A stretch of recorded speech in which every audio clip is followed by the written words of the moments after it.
আর কোনোদিন আমরা যদি চাই এই লাশের চেহারা দেখতে, কোনোদিন কেউ পারবে না। এজন্য আপনাদেরকে বলে যাই, আমাদের দাদা ছিল, আজকে আমাদের দাদা দুনিয়াতে নাই। আমাদের নানা ছিল, আজকে দুনিয়াতে আমার নানা নাই। অনেকের বাবা দুনিয়ার জমিনে ছিল, আজকে আমাদের বাবা অনেকের হারায় গেছে। এজন্য আপনাদেরকে আমি এই জানাজা থেকে একটা মেসেজ দিয়ে যেতে চাই। যারা আজকে মনে করতেছেন যে দুনিয়ায় আমার জন্য আসল, এ দুনিয়ায় আমার, এ দুনিয়ায় আমার, আল্লাহ তাআলা বলতেছেন আমাল হায়াতুদ দুনিয়া ইল্লা মাতাউল গুরুর, যে দুনিয়াটা হচ্ছে একটা ধোঁকা, এ দুনিয়ার সব কিছুই ধ্বংস হয়ে যাবে। আমাল হায়াতুদ দুনিয়া ইল্লা মাতাউল গুরুর, যে দুনিয়াটা ধোঁকা।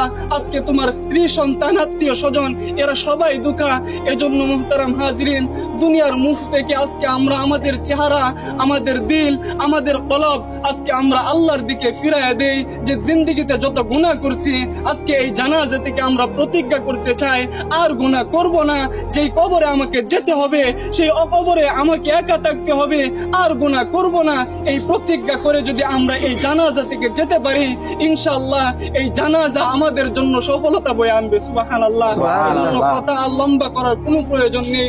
অনেকেই আত্মীয় স্বজন আছে, তারা কথা বলবেন। এই জানাজাই হচ্ছে আমাদের জন্য সবচাইতে বড় সবক, কথা ঠিক না?